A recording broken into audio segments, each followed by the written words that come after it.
Vande Mataram dear students. आज हम पढ़ने वाले हैं चैप्टर नंबर 9 पंच परमेश्वर। सबसे पहले दिया है पाठ का परिचय। इस पाठ में जुम्मन शेख और अलगू चौधरी के माध्यम से न्याय की जीत तथा न्यायाधीश के कर्तव्य बताए गए हैं। यानी ये चैप्टर किसके बारे में है? दो कैरेक्टर के बारे में है। एक का नाम है जुम्मन शेख और दूसरे का नाम है अलगू चौधरी। और ये दोनों के द्वारा क्या बताया गया है? न्याय की जीत के बारे में और न्यायाधीश के कर्तव्यों के बारे में ये चैप्टर के अंदर बताया गया है। उसके बाद देखेंगे पाठ का उद्देश्य। पाठ का उद्देश्य है पाठ का शुद्ध पठन करवाना तथा न्यायप्रिय बनने की सीख देना। पाठ का उद्देश्य क्या है? सब लोगों के अंदर न्यायप्रिय बनने की सीख देना। अब हम देखेंगे चैप्टर को। किसी गांव में दो मित्र रहते थे। उनमें से एक का नाम जुम्मन शेख और दूसरे का नाम अलगू चौधरी था। दो मित्र थे जिसका नाम जुम्मन शेख और अलगू चौधरी था। जुम्मन शेख की एक मौसी थी जिसकी अपनी कुछ जमीनें थी। जुम्मन मौसी की जमीनों को हड़पने के लिए मौसी की अच्छी देखभाल का नाटक करता था। क्या बताया गया है जुम्मन शेख की लाइफ के बारे में? कि जुम्मन शेख की एक मौसी थी जिसकी बहुत सारी जमीनें थी। तो जुम्मन शेख उसकी जमीन को हड़पना चाहता था, यानी हथियार लेना चाहता था। इसीलिए वो मौसी की अच्छे से देखभाल करता था। मौसी ने नाटक को सच मानकर अपनी जमीन जुम्मन शेख के नाम लिख दी। फिर क्या था? इधर मौसी ने अपनी जमीन जुम्मन शेख के नाम लिखी और उधर जुम्मन और उसके घर वालों ने देखभाल का सब नाटक बंद कर दिया। क्या होता है कि जुम्मन शेख और उसका परिवार जो मौसी को संभालने की देखरेख करने का जो नाटक करता था, जो दिखावा करता था, उसको मौसी ने सच मान लिया और मौसी ने अपनी सारी जमीन जुम्मन के नाम लिख दी। जैसे ही मौसी की जमीन जुम्मन के नाम हो गई, तुरंत ही जुम्मन और उसके परिवार ने मौसी की देखभाल करना बंद कर दिया। अब मौसी को खाने के लिए भी कोई पूछने वाला नहीं था। इस बुढ़ापे में बेचारी क्या करती?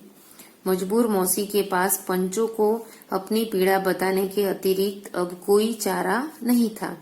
क्या बताया गया है कि मौसी को अब खाना देने के लिए खाना पूछने वाला भी अब कोई रहा नहीं था।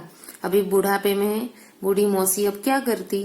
तो मजबूर मौसी ने पंचों के पास अपनी पीड़ा बताने का सोचा। मजबूर का अर्थ होता है विवश, ओके, हेल्पलेस।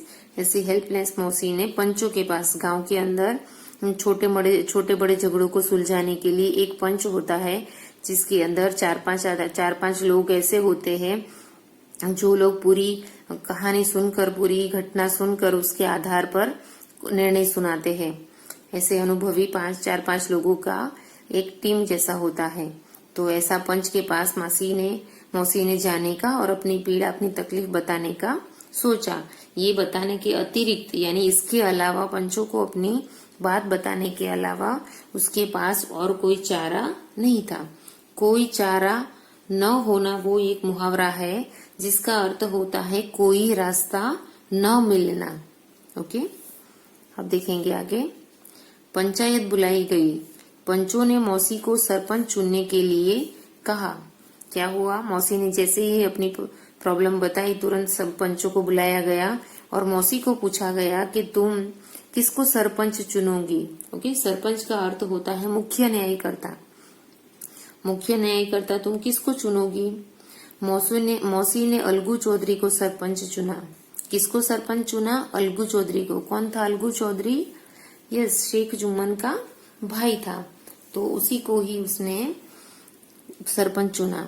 अलगू चौधरी का नाम सुनकर जुम्मन शेख की खुशी का ठिकाना न रहा। जैसे ही जुम्मन शेख को पता चला कि अलगू चौधरी, उसके मित्र को ही मुख्य सरपंच बनाया गया है, मुख्य न्यायाधीश बनाया गया है, तो फिर मेरी तो हार हो ही नहीं सकती। इसलिए उसकी खुशी का कोई ठिकाना न रहा, यानी वो बहुत खुश हो गया। खुशी का ठिकाना न होना वो एक मुहावरा है जिसका अर्थ होता है बहुत अधिक खुश होना। उसने सोचा कि फैसला अब उसके पक्ष में ही होना तय है। जुम्मन बोला, मुझे अलगू चौधरी का नाम मंजूर है। क्या हुआ, जुम्मन ने क्या सोचा कि अब जो फैसला होगा वो किसके पक्ष में होगा, जुम्मन के ही पक्ष में होगा। ये तय है, तय का मतलब होता है निश्चित है, फिक्स हो गया कि मेरा फ्रेंड ही अगर मुख्य न्यायाधीश बना है तो फैसला मेरे ही पक्ष में होगा। जुम्मन बोला कि मुझे अलगू चौधरी का नाम मुख्य न्यायाधीश के लिए मंजूर है। मंजूर का अर्थ होता है सहमत, एग्री। सरपंच अलगू चौधरी ने दोनों पक्षों की बातें ध्यान से सुनी। अपना फैसला सुनाते हुए उसने कहा, यानी क्या हुआ, अलगू चौधरी ने दोनों पक्ष की यानी मौसी की बात भी सुनी और अपने मित्र जुम्मन शेख की बात उसने सुनी और उसके बाद उसने अपना फैसला का अर्थ होता है निर्णय, जजमेंट, अपना जजमेंट सुनाते हुए उसने अलगू चौधरी ने कहा, जुम्मन शेख ने मौसी की देखभाल ठीक से नहीं की है। बुढ़ापे में मौसी की जितनी देखभाल की जानी चाहिए, यदि अब भी जुम्मन ने मौसी की देखभाल प्यार और आदर से नहीं की तो मौसी ने जो जमीन जुम्मन के नाम लिख दी है उसे रद्द समझा जाएगा। क्या बताता है, देखो उसका फैसला किसके फेवर में है, जुम्मन शेख के नहीं पर मौसी की फेवर में है। क्या बोला उसने कि जुम्मन शेख ने मौसी की अच्छे से देखभाल नहीं की। अभी उनकी उम्र इतनी है कि उनकी अच्छे से देखभाल का अर्थ होता है उनकी रक्षा, उनकी केयर अच्छे से होनी चाहिए। अगर वो अच्छे से उनकी देखभाल नहीं करता तो जो जमीन मौसी ने जुम्मन शेख के नाम की है उसको क्या कर दिया जाएगा, रद्द कर दिया जाएगा, यानी उसको कैंसिल कर दिया जाएगा। मौसी की जमीन पर जुम्मन का कोई हक नहीं होगा। फैसला सुनते ही जुम्मन के पैरों तले जमीन खिसक गई।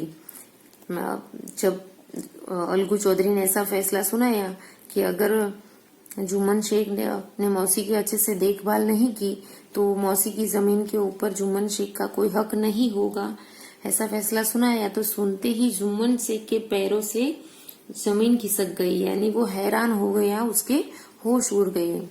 पैरों तले जमीन खिसकना ये एक मुहावरा है जिसका अर्थ होता है हैरान होना या फिर होश उड़ जाना। ओके, जुम्मन को मित्र अलगू से ऐसे फैसले की उम्मीद नहीं थी। क्यों उसको होश क्यों उड़ गए, क्योंकि जुम्मन शेख को ऐसा अंदाजा ही नहीं था, ऐसी उम्मीद ही नहीं थी कि अलगू चौधरी उसका खुद का मित्र उसके फेवर में नहीं पर मौसी के फेवर में फैसला सुनाएगा।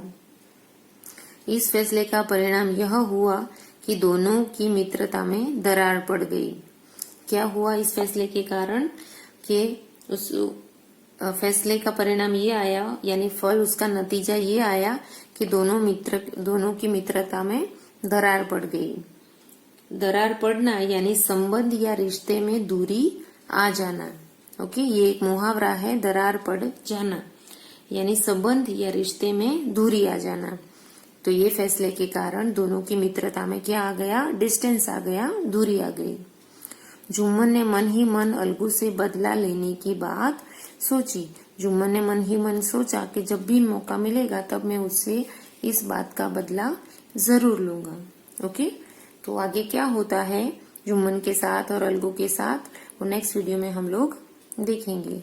Bye students.